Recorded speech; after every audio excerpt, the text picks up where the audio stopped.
Hello students, तो आज का क्लास स्टार्ट करें बच्चों। इन प्रीवियस क्लास में मैंने आपको first 4 important terms relating to your बच्चों नॉन प्रॉफिट मेकिंग ऑर्गेनाइजेशन या इनकम एंड एक्सपेंस अकाउंट बोलो या रिसीप्ट एंड पेमेंट अकाउंट बोलो, बैलेंस शीट रिलेटेड मैंने टर्म्स बताए थे।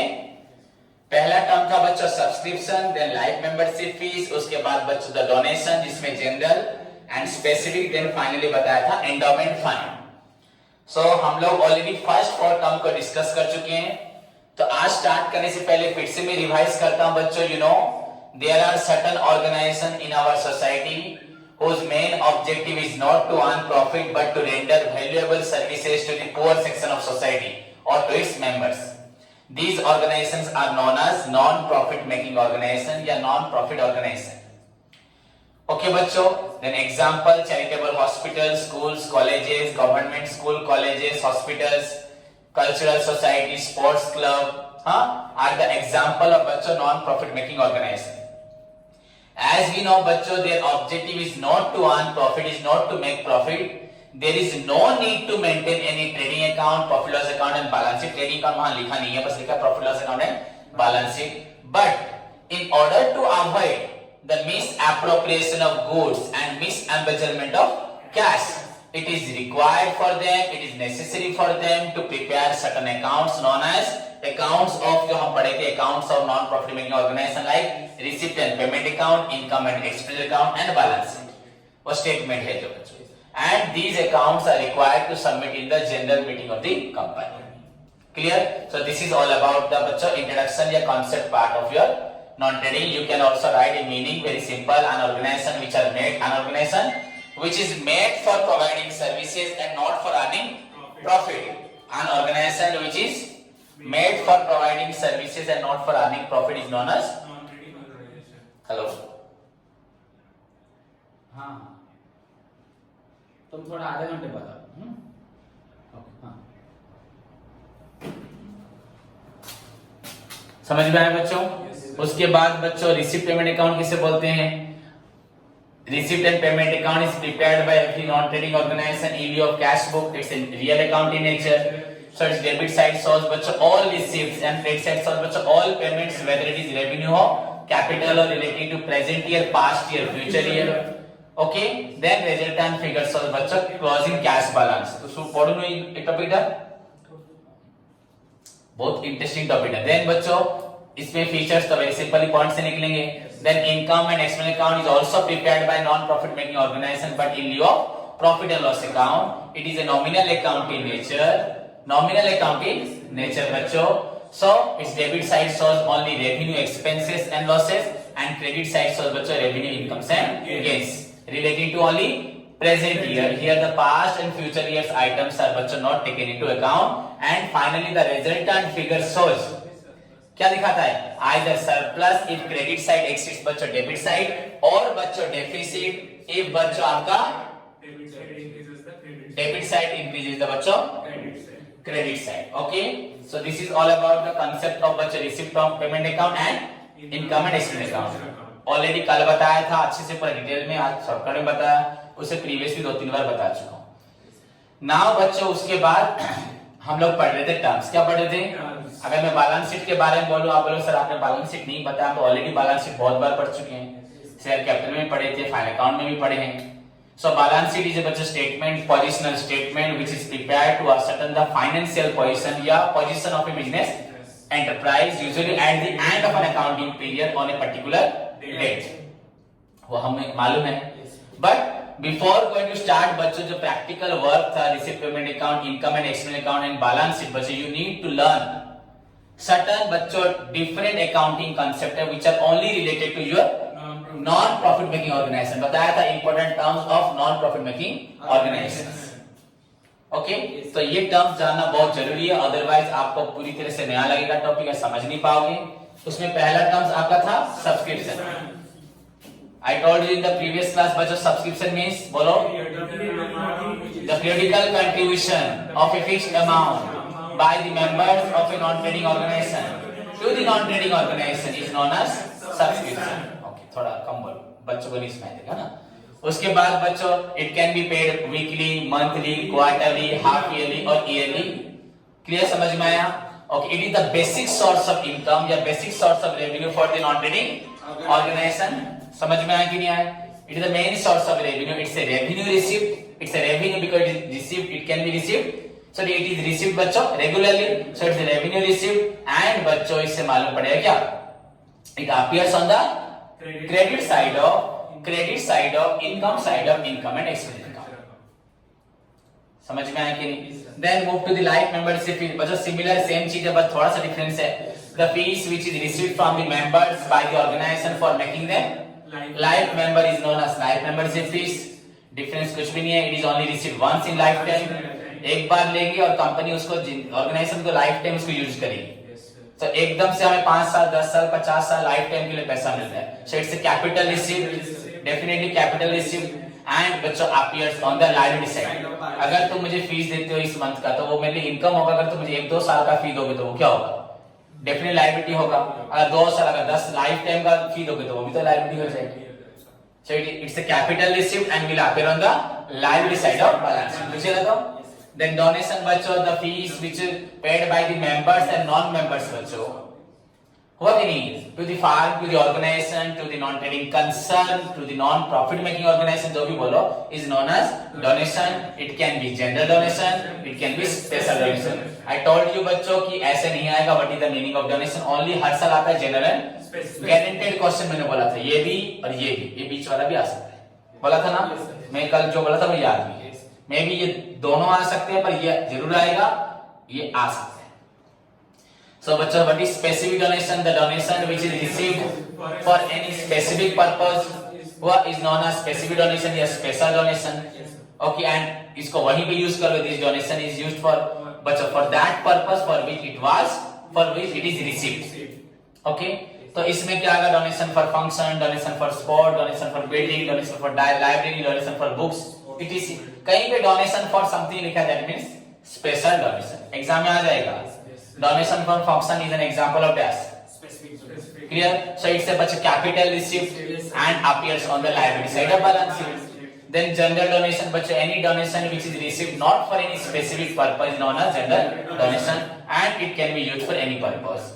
It's a revenue received and will appear on the appears on the income side of income and expenditure। बच्चों दो चीजें, either income है नहीं तो liability है। एक्सपेंडिचर बच्चों दो है, आइदर एक्सपेंडिचर रेवेन्यू है तो वो ट्रेडिंग पीरियड में आता है, अगर कैपिटल एक्सपेंडिचर है तो एसेट में आता है। मालूम है कि नहीं मालूम सबको?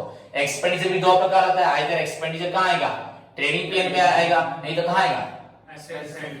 क्लियर, समझ में आया? क्लियर तो? Yes sir. ओके, उसके बाद बच्चा एंडाउमेंट फंड मैंने बताया था, apart from subscription, life membership, donation. Subscription तो तुम्हारे बिजनेस को, ऑर्गेनाइजेशन को चलाने में हेल्प करेगा, बढ़ाने में हेल्प करे, जो भी हो। लाइफ मेंबरशिप फीस तुम्हारी वही एक ही चीज है बच्चों, कोई एकदम से पैसे देगा, उससे कंपनी भी अपनी रिक्वायरमेंट्स को पूरा करेगी। डोनेशन, अगर कोई डेवलपमेंट वर्क करना है तो तुम किसी डोनेशन मांगते हो या वो खुद खुशी से देता है, यूजुअली मांगते हैं हम लोग डोनेशन। बट बच्चों ऑर्गेनाइजेशन में कभी कोई दिक्कत आती है, कोई प्रॉब्लम आती है, तो उसको मीट करने के लिए पैसा कहां से आएगा? हम सब्सक्रिप्शन खर्च कर देते हैं, लाइफ मेंबरशिप फीस और रखा हुआ उसको तो खर्च नहीं कर सकते। जो उसका अमाउंट यूजुअली इंटरेस्ट है जो भी मिलेगा, या उसका कुछ % अमाउंट हम लोग खर्च करते हैं, या उसको रखा होगा यूज करेंगे नहीं। बट बच्चों डोनेशन, बट एंडाउमेंट फंड क्या है? अगर ऑर्गेनाइजेशन में कोई प्रॉब्लम आए तो उसको कैसे सॉल्व करोगे? दैट इज व्हाई बच्चों the members of the firm created a permanent fund to provide a regular support to the firm. So it's a permanent fund created by the members of the non-trading organization, the NPO जो बोल सकते हो, to provide a regular support। कोई भी problem आएगा तो organisation को support मिलेगी, that is known as endowment fund। Clear, समझ में आया? So it's a permanent fund which is provided by the members of the non-trading organization to provide a regular support to the organization, that is known as endowment fund। Clear हो गया? ये 4 point हम लोग पढ़े थे। Next point बच्चों आज का,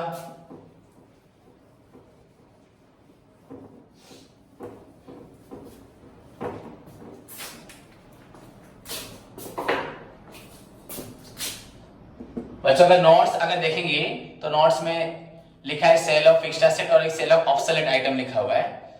तो अभी पहले मैं कोई अच्छे पॉइंट्स बताता हूं, फिर उनके बारे में डिस्कशन करेंगे बाद। तो बच्चों नेक्स्ट पॉइंट हम लोग पढ़ते हैं जो आपके एग्जाम में आएंगे एंड आपको टर्म्स के बारे में जानना है। और वो जो 2 आइटम है सेल और ऑब्सोल्यूट आइटम, वो आपको बस जानना है। बस सेल होने से उसको ट्रीटमेंट कहां लिखना है, बस these are the terms. Okay, तो एंट्रांस फीस बच्चों, तो what do you mean by entrance fees बच्चों? क्या होता है किसी भी फार्म में, किसी भी ऑर्गेनाइजेशन में बच्चों जब एडमिशन करते हैं, क्या करते हैं? तो बच्चों एडमिशन फीस एक होती है, एंटरिंग फीस। क्या? Entering, gate fees. Entering fee बोलो, गेट फी बोलो। क्या बोलोगे? Gate fee. बच्चों उसको क्या बोलते हैं? Entrance fees. एडमिशन फीस क्या? Okay, the fee which is paid by the members at the time of entering into the farm, at the time of admission, taking admission into the farm. Very simple. The fee which is received by the farm from the members at the time of their admission. Yeah, simply लिखो the fee which is paid by the members to the farm at the time of बच्चों entering into the farm, taking admission into the farm. So it's admission fees बोल सकती हो, gate fee बोल सकती हो, entrance fee भी बोल सकती हो। सिंपल ना नहीं? The amount which is paid by the members at the time of entering into the farm. Entering farm रे प्रवेश करिवा समय रे पूछो ना प्रीतम, farm रे प्रवेश करिवा समय रे जो फी दियो कौन कहते हैं? Entrance fees. क्लियर? अब ये बच्चों कैपिटल एंड रेवेन्यू है, बोलोगे क्या बोलोगे बच्चों? It's a revenue receipt. क्या बोलोगे? Revenue receipt and appears on the बच्चों income side of income and expense account. हाँ या नहीं? ना। तुम लोग क्या बोलते sir? It's a capital receipt. क्या बोलते हैं? तुम ये बोलते कि नहीं? तो it's a capital receipt so it appears on the liability side of balance. Receipt है ना, रिसीप्ट एसेट के भी ऐसे होता है। समझ में आ गया? रिसीप्ट हमेशा क्या होता है? ये सब क्या था? इनकम था ना। तो एंट्रांस फी भी क्या हमें मिल रहा है ना, तो फार्म को मिल रहा है तो कहां आएगा? लायबिलिटी में आएगा। सो आइदर रेवेन्यू होगा या कैपिटल होगा। अब मैं तुमको बता रहा हूं, यूजुअली बच्चे इसको लोग सोचते हैं कैपिटल रिसीप्ट। क्या बोलते हैं? ओके, तो एंट्रांस फीस तो एक बार देगा ना एक इंसान, बट नाउ डे देखो तुम पढ़ाई जहां कॉलेज में करते हर साल रीएडमिशन होता है ना, +2 में +3 में, तो ये रिकरिंग हुआ कि नहीं हुआ? हर साल रीएडमिशन दोगे कि नहीं दोगे? होगा कि नहीं होगा? हर जगह रीएडमिशन है, तो ये रिकरिंग वाला नॉन रिकरिंग हो गया, कैपिटल हो गया ना, रेवेन्यू हो गया, रेवेन्यू हो गया, तो ये कहां आएगा? इनकम साइड में। ओके ना? नहीं समझ में आया? तो अब मैं इसको शुरू से बता रहा हूं। तो बच्चों एंट्रांस फीस क्या? The fee which is paid by the members to the firm at the time of taking admission into the firm, entering into the firm, this is known as entrance fees या admission fees. बच्चों usually it is a capital receipt and appears on the liability side of balance, but nowadays entrance fees बच्चों also received from the members year after year. आजकल हो जाता है ऐसा, हर साल एक रीएडमिशन फीस हो जाता है। That's why it also treated as बच्चे revenue item and appears on the income side of income and expense account. Okay, बस क्लियर? तो यहाँ पे भी ले सकते हो, वहां भी ले सकते हो, तुम्हारी मर्जी। So if question silent है, आपके ऊपर डिपेंड करता है आप कहां लोगे। अगर अमाउंट थोड़ा बड़ा लग रहा है कहां ले जाओगे? लायबिलिटी में। अगर अमाउंट छोटा लग रहा है कहां ले जाओगे?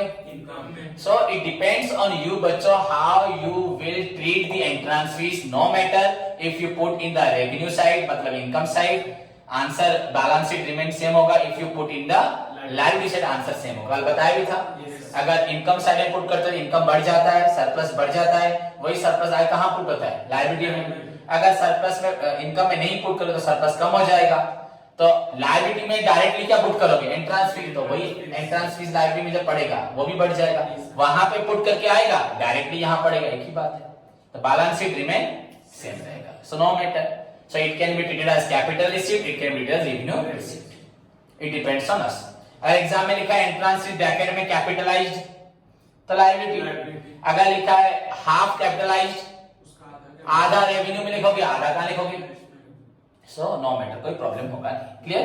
सो दिस इज another point बच्चों, the fee which is received by the farm from the member at the time of their admission या paid by the members to the farm, but it's an income बच्चों, ये भी क्या है? Income है। Then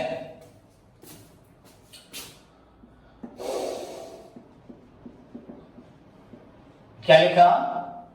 government grant. बच्चों government grant क्या है? जब एक फार्म धीरे धीरे सोसाइटी में कुछ हेल्प काम कर रहा है, बहुत आगे बढ़ रहा है, समाज सेवा कर रहा है, तो गवर्नमेंट भी उसको धीरे धीरे अपने चाहती है, सरकार हम लोग भी चाहेंगे फ्यूचर में कि गवर्नमेंट को लेटर लिखे कि हमारे फार्म को आप ले जाइए, फिर आप अपने फंडिंग से चलाइए। हमने तो किया, हमने स्टार्ट किया, तो हम तो नहीं रहेंगे शायद, समझ में आया कि नहीं। तो कुछ गवर्नमेंट भी ले भी जाती है, या गवर्नमेंट बोल ले नहीं लेती तो गवर्नमेंट बोलती ठीक है आप लोग ही चलाओ, एम्प्लॉइज चलाएं, हम उसको फंडिंग देंगे, तो कुछ ग्रांट देंगे।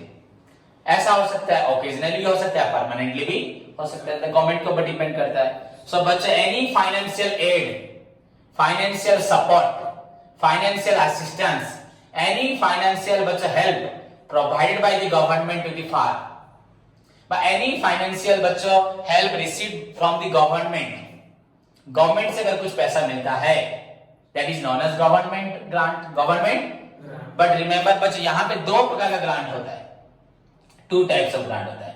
एक होता है बच्चों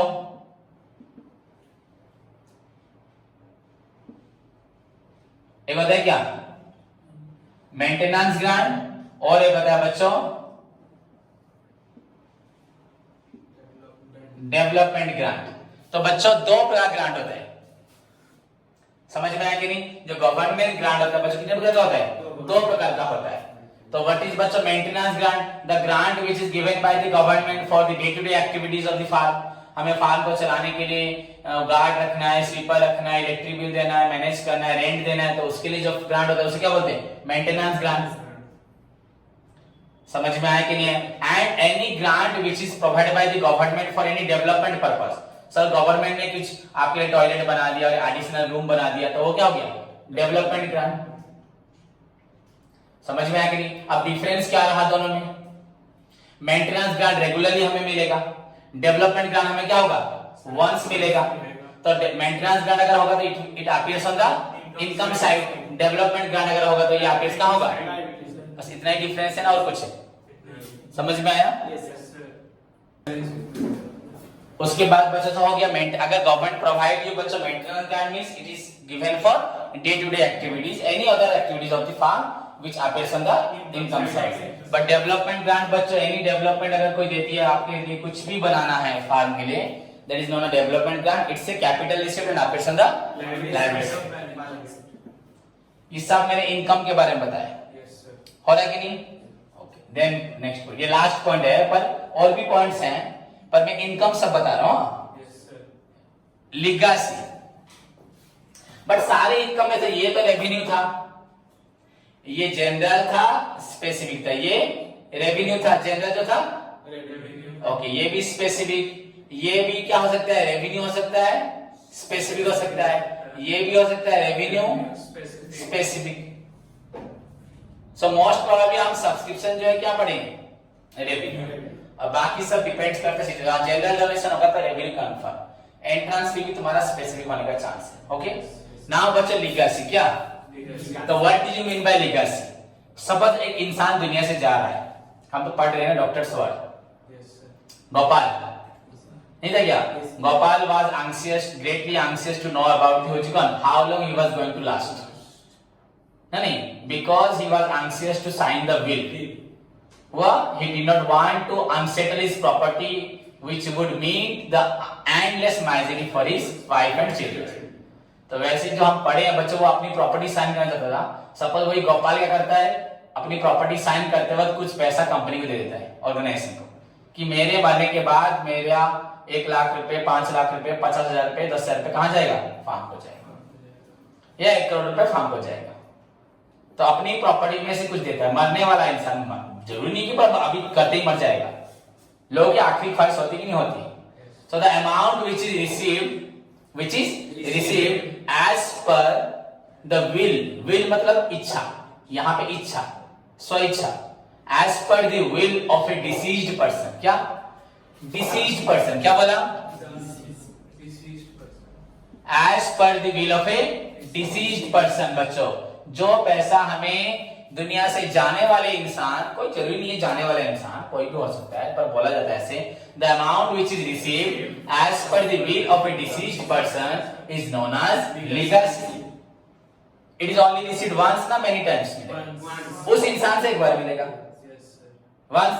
सो इट्स अ कैपिटल रिसीव्ड ना revenue, appears on the land decided by काम खत्म हो गया yes sir कि नहीं समझ में आया yes sir that is known as legacy so the amount which is received as per the will of a deceased person is known as legacy इससे बच्चों बोलो आराम से समझ नहीं आ रहा याद नहीं रह रहा लैंग्वेज बहुत फनी नहीं है जो लैंग्वेज में यूज कर रहा हूं आप लोगों के सामने ये सब मैंने बहुत सुनने में मजा नहीं आ रहा डिफिकल्ट लग रहा है the amount which is received as per the will of a deceased person the fee which is paid by the members at the time of entering into the firm any financial support given by the government is known as government grant there can be maintenance grant there can be आपका development grant maintenance grant is given for any purpose and it's a regular income to the firm appears on the income side development grant is always given for a specific purpose so it's received only once government तुमको toilet के लिए देगी हर साल toilet के लिए देगी हाँ देगी टॉयलेट के लिए दोबारा और एक टॉयलेट के लिए कि हमें और एक बनाना है उस चीज के लिए बार बार नहीं देगी आप अगर टॉयलेट का मेंटेन जो करना है टैप वगैरह तो मेंटेनेंस ग्रांट क्या है मेंटेनेंस ग्रांट है सो आपके जनरल लायबिलिटी साइड लीगेसी बच्चों any amount which is received as per the will of a that this is जो डूबने वाला है खत्म होने नॉट डूबना मतलब बिजनेस में डूबना नहीं दुनिया से जाने वाला है हुआ that is known as legacy it's a capital received and appears on the land decided by land okay ये सारे हमारे हुए टर्म्स जो हमारे इनकम से हैं चाहे वो रेवेन्यू रिसिप्ट हो चाहे कैपिटल रिसिप्ट हो ये कैपिटल हुआ ये भी कैपिटल भी है रेवेन्यू है ये कैपिटल रेवेन्यू है सब तो बता दिए तुम लोग को ये तो कैपिटल है प्योरली क्या है capital ये हमेशा कैपिटल है मतलब स्पेसिफिक क्या है स्पेसिफिक क्लियर अब दो चीज बताता हूं सुनो टर्म्स और भी हम इनकम रिलेटेड कुछ पढ़ेंगे वो टर्म्स में नहीं जाएगा अलग चीजों में जाएगा अब और एक टर्म्स बताता हूं बच्चों 8 नंबर क्या लिखा हॉनोरारियम क्या लिखा मैंने हॉनोरारियम रियम हॉनोरारियम क्या लिखा है ओके ये इससे पहले होगा नोट्स में देख लेना बट मैंने आपको ये एक्सपेंडिचर इसलिए मैंने लास्ट में बताया रिलेटेड आपको समझ में इजीली आएगा yes sir समझ में आया कि नहीं आया नहीं तो वो सीरियसली बता दूंगा क्लियर तो what do you mean by honorarium बच्चों कभी कभी क्या होता है हमारे फार्म को भी रिफ्रेशमेंट की जरूरत होती है क्या बोला हमारे फार्म को भी रिफ्रेशमेंट की जरूरत होती है हम भी चाहते हैं हमारे एम्प्लॉइज या हम लोग खुद कुछ नया प्रोजेक्ट बनाएंगे दुनिया के सामने थोड़ा नाम कमाएंगे या हमारे एम्प्लॉइज थोड़ा एफिशिएंटली काम करेंगे हम लोग कुछ थोड़ा समथिंग डिफरेंट करेंगे तो हमें गाइडलाइंस चाहिए देखो जैसे मैं तुम लोगों को पढ़ा रहा हूं अगर मैं बोलता हूँ 11 ईयर से हमारे पास एक बच्चा फेलियर नहीं हुआ सारे 1 से लेके 10 12 14 15 बच्चे हमारे होते हैं कोई बीच में एक आधा अगर घुस गया अलग बात है तो उसके लिए मैं मेहनत करता हूँ बुक्स पढ़ता हूँ कहीं और जो वीडियोस वगैरह होते हैं कैसे टीचर्स पढ़ाते हैं उनको भी मैं पढ़ता था देखता था इंडिया में कैसे टीचर बेस्ट टीचर पढ़ाते हैं तो देखूंगा तो मेरे अंदर नॉलेज आएगी ना रिफ्रेशमेंट होगा ना मैं क्या बहुत इंटेलिजेंट था पहले शुरुआत में तो वैसे ही बच्चा हमारे फार्म्स के वर्कर्स एम्प्लॉइज के अंदर बच्चों मोटिवेशन लाना जोश लाना फाइन ट्यून करना उनके वे ऑफ वर्क को जो भी उनका एक्टिविटीज था चाहे कोई भी क्लरिकल वर्क हो कोई भी एक्टिविटीज हो मैनेजमेंट वर्क हो उसको भी इंप्रूवमेंट चाहिए बस गधों की तरह हम लोग काम करते रहेंगे तो हमारे काम में कोई मीनिंग नहीं होगा यू नीड टू बच्चों फाइंड योर ट्यून स्टाइल करना है क्या करना है थोड़ा इंप्रूवमेंट लाना है थोड़ा डेवलपमेंट लाना है डेवलपमेंट कब होगा जब हमारे अंदर नॉलेज आएगी हमें कोई कुछ सिखाएगा नहीं तो हम सोचेंगे हम जो करते हैं हम लोग हमेशा क्या है दैट्स अ सिंपल थिंग है सिंपल सी चीज है अप टू डेट दुनिया को देखो अप टू डेट करो बाहर लोगों को देखो अप टू डेट करो नेट देखो अप टू डेट करो होगा नहीं क्या तो अपने आप को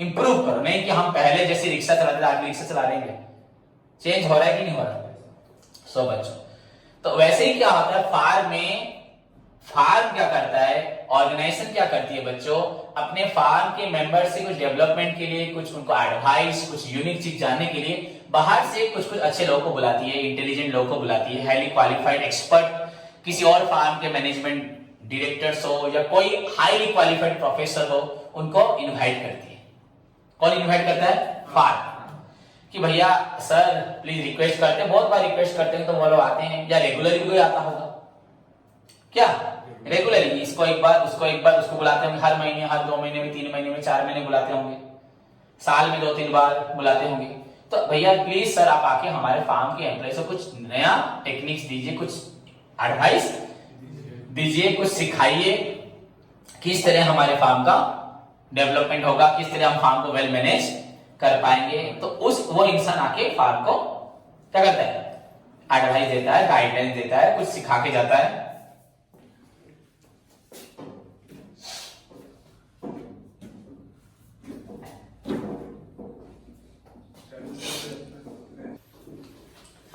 तो बच्चों फार्म उनको बुला के उनसे एडवाइस लेती है, कुछ वो डिजाइन दिखाते हैं या कोई टेक्निक शो करते हैं, कुछ मोटिवेट करते हैं, जो भी वो हमारे एम्प्लॉइज को सिखाते हैं। तो उसके बदले फार्म उनको कुछ रेम्यूनरेशन देती है। रेम्यूनरेशन मतलब उनका कुछ जाने आने का खर्चा, रहने का, खाने पीने का, एंड कुछ साथ में उनको कुछ देती है। रेम्यूनरेशन गिफ्ट के रूप में देती है, नहीं देती? ओके, तो उस रेम्यूनरेशन को क्या बोलोगे? वेजेस बोलोगे? सैलरी? वेजेस तो नहीं बोल सकते, सैलरी बोल सकते, वो हमारे एम्प्लॉय है क्या? कमीशन बोलोगे? थप्पड़ खाओगे ना नहीं खाओगे? ओके, तो उसका नाम क्या दोगे? हॉनरेरियम। समझ में? A person may be invited, a person who is invited to deliver some speech, बच्चों valuable advice, an artist may be बच्चों invite to show some artistic design, what any person who is invited to give some advice, some refreshment knowledge to the farm for the improvement of the farm। समझ में आया कि नहीं आया? समझ में आया बच्चों क्या बोला? A person may be invited to deliver some valuable speech, advice, some refreshment knowledge, some training to the farm। An artist may be invited बच्चों to show some artistic design। अगर फार्म में कुछ आर्ट के ऊपर होगा वो artistic language में भी हॉनरेरियम बोला जाता है। So any amount paid by the farm to that person, any amount which is paid by the farm, any remuneration which is paid by the farm to that person is known as honorarium। Clear बच्चों? Is known as honorarium। It's a बच्चों expenditure ना नहीं? Which expenditure बच्चों? Revenue expenditure। It is a revenue expenditure बच्चों। Clear? And appears on the debit side। Expenditure ना? The expenditure side या debit side of income and expenditure।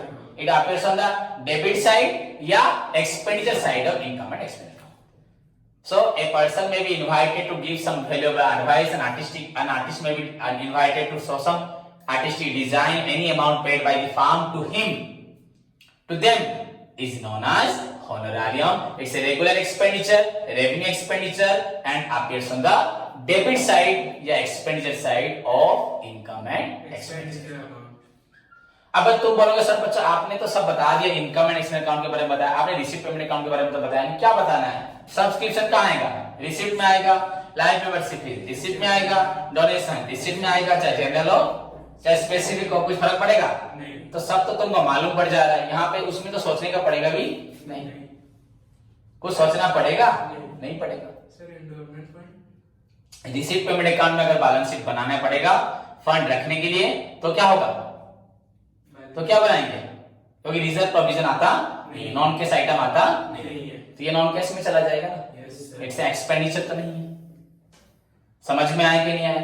So this is all about your बच्चों terms, main terms which are known as subscription से लेके life membership fees, donation, endowment fund, उसके बाद बच्चों entrance fees, government grant, general हो मतलब maintenance, development, legal season and honorarium.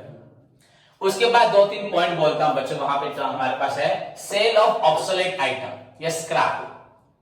Cell of scrap बच्चों, farm में न्यूज़पेपर मंगाते हैं, फार्म में कुछ जंक्स होता है, तो वो जंक को आप बेचते हैं कि नहीं बेचते? बेच देते हैं। फार्म में घास होती है कि नहीं होती? यहाँ पे हमारे तो जैसे फार्म बहुत बड़ा फील्ड होता है, यहाँ पीछे तो हमारी घास होती है। अगर फार्म वाले खुद ही घास को कटवा दे, कटवा किसी गाय वाले को बेच दे, तो कुछ 50 रुपए तो मिलेगा, 100 रुपए तो मिलेगा, 500 1000 भी मिल सकता है, 5000 भी मिल सकता है। सेल ऑफ ग्रास हो बच्चों, तो इनकम है कि नहीं है? ओके, न्यूज़पेपर बेच दिया, सन्ड्री इनकम है कि नहीं है? कुछ ऑब्सोलेट आइटम कबाड़ी वाला चीज बेच दिया, तो दैट इज आल्सो इनकम ना नहीं? रेवेन्यू इनकम ना capital income? appears on the काम खत्म। So sale of obsolete item is a regular income, revenue income appears on the income side। अब now another point, और एक पॉइंट था, 8 के बाद 9 बता दिया, 10 सेल ऑफ फिक्स्ड एसेट। क्या? अगर फार्म कोई पुराने एसेट्स को बेच देती है, फर्नीचर हो, कोई पुराना मशीन पड़ा है, कोई चीज है, है कि नहीं है? तो sale of fixed assets. Yes, sir. So बच्चों अगर 10,000 के एसेट्स को फार्म ने 12,000 में बेचा तो कितना प्रॉफिट हुआ? 2,000. तुम बोलो सर आपको कैसे मालूम पड़ा 10,000 था? हम तो डेप्रिसिएशन अकाउंट बनाते कि नहीं बनाते? Yes, sir. तो 10,000 के एसेट को 12,000 में बेचा सो प्रॉफिट हुआ 2,000। सो इफ बच्चों any profit derived from the sale of asset, अगर प्रॉफिट होता है, if sale of asset gives you profit बच्चा, आप it's the income side. And अगर 10,000 के एसेट को 9,000 में बेचोगे तो 1,000 लॉस होता है, आप इट्स द एक्सपेंडिचर साइड, काम खत्म। Yes, yes. But if the question is preparation of received and payment account, 10,000 के एसेट को कितने में बेचा? 12,000, तो राइट ओनली बच्चा 12,000 ऑन द रिसीव्ड साइड। अगर 9 में बेचा 9,000 ऑन द रिसीव्ड साइड, 8 में बेचा 8,000 ऑन रिसीव्ड है, वहां पे प्रॉफिट लॉस दिया जाता नहीं है। दैट्स अ पॉइंट बच्चों that I taught you in the differences में, बताया था ना? Yes, sir. सो अगर बच्चों इनकम एंड एक्सपेंस अकाउंट बनाना है, so any amount derived from the बच्चों अगर मिलता है तो उसको तो रिसीव्ड पेमेंट अकाउंट में रिसीव्ड में लिखोगे, but income and expenditure account में एनी बच्चों प्रॉफिट और loss Yes, sir. derived from the sale of asset will appear on the respective side. If profit, income side, if बच्चों loss, Expenditure side. काम खत्म। Yes. 10 point हो गए। Next और 2 point बताता हूं बच्चों। हमने बैंक में पैसा रखा है, क्या मिलेगा? इंटरेस्ट मिलेगा। इंटरेस्ट कहां लिखोगे बच्चों? Revenue. इनकम साइड में लिखोगे। सो बच्चों यहाँ पे 2 प्रकार के हम लोग बोलते हैं, जनरल फंड, स्पेसिफिक फंड बोलते हैं। ओके, कोई भी बच्चों जनरल फंड के ऊपर इंटरेस्ट मिलता है, इनकम Income. आप ऑन द रेवेन्यू साइड, मतलब इनकम साइड में। पर एक स्पेसिफिक फंड है, मुझे आज से 10 साल के बाद एक कार खरीदनी है, मुझे आज से 10 साल के बाद एक कार खरीदनी है, तो कार अभी मेरे पास है, वो कार खराब है और एक कार खरीदेंगे हम फ्यूचर में, तो उसके लिए पैसा रख रहा हूं मैंने सोचा 10 साल के बाद मुझे कार खरीदने के लिए 10 लाख चाहिए, पर आज से अगर रखूंगा बच्चों तो मैं 7-8 लाख 6 लाख रखूंगा भी, तो वो क्या हो जाएगा? 10 लाख हो जाएगा। तो वो स्पेसिफिक फंड है, स्पेसिफिक फंड के लिए पैसा रखा, उस पर इंटरेस्ट आएगा कि नहीं आएगा? तो इंटरेस्ट को मैं यूटिलाइज नहीं करूंगा, उसको वही लेने दूंगा। फंड मतलब basic amount, principal amount plus interest, both रहेगा। आप इस अंदर लायबिलिटी साइड कहां होगा बच्चों? Any interest derived from the general investment, आप इस अंदर income side. But if a specific fund it will added to the specific fund on the liability side. तो फंड क्या होगा? बढ़ते जाएगा। समझ में आया कि नहीं आया? फंड बढ़ते जाएगा। क्लियर? समझ में आया?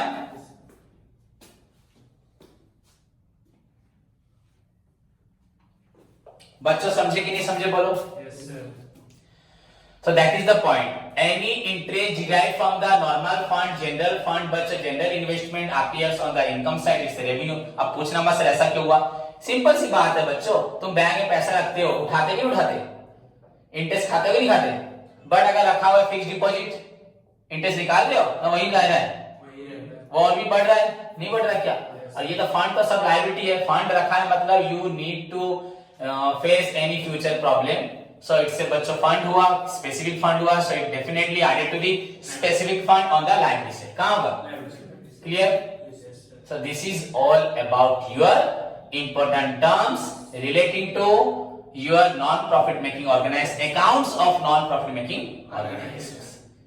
So you all need to बच्चों इन सभी टर्म्स को अच्छे से समझना है, याद रखना है फॉर योर एग्जाम्स के लिए, 2 मार्क्स 3 मार्क्स 1 मार्क क्वेश्चन के लिए, प्लस आपको अकाउंट्स अगर बनाना है उसके लिए भी आपको इसको याद रखना है। जहां तक कोर्स में दिखाई दे रहा है, ये कोर्स में टॉपिक है कि नहीं है, पर हेडिंग में तो है, हम लोगों ने स्टार्ट भी कर दिया है, और 3-4 क्लास हम प्रॉब्लम करेंगे, 6-7 प्रॉब्लम्स हैं, long question, income and expense account only preparation of हमारे कोर्स में रिसीव्ड पेमेंट अकाउंट नहीं है। क्वेश्चन में होगा received and payment account, you need to prepare income and expenditure account and balance, बस इतना आपको बनाना है। Yes, sir. क्लियर बच्चों? तो होप सभी को समझ में आया। फिर भी अगर समझना है तो मुझे ग्रुप में मैसेज करो या कॉल करके पूछो, नेक्स्ट क्लास में फिर से मैं बताऊंगा। क्लियर? होमवर्क आज का याद रखो बच्चों, आपको करना है डिटरमिनेंट में एक्सरसाइज बी, कल 1 से 5 दिया था और फर्स्ट एक्सरसाइज दिया था, 6 से लेके एंड तक कंप्लीट करना है सभी स्टूडेंट्स को। देन फाइनल अकाउंट स्टार्ट करो, थ्योरी पढ़ो सारा, देन फाइनल अकाउंट का प्रॉब्लम करो बच्चों 1, 2, फिर नेक्स्ट 3, 4 दूंगा। और नहीं बच्चों कल सैटरडे संडे है, छुट्टी है, तो 1 से लेके 5 तक करो। कहां तक करोगे? 1, 2, 3, 4, 5। आज 2 करो, कल 2 करो, परसों करना। ओके, देन उसके साथ बच्चों स्टार्ट करो पढ़ना आपका स्टैटिस्टिक्स। मेन का बच्चों क्वेश्चन नंबर 1 से लेके 10 तक करके आओगे। और मैनेजमेंट यूनिट 1 का दिया था कैरेक्टरिस्टिक्स पढ़ने, आज दे रहा हूं बच्चों इंपॉर्टेंस पढ़ के आओ plus difference between management and administration. So this is your today's homework. Clear? Hope सभी को समझ में आया। धन्यवाद।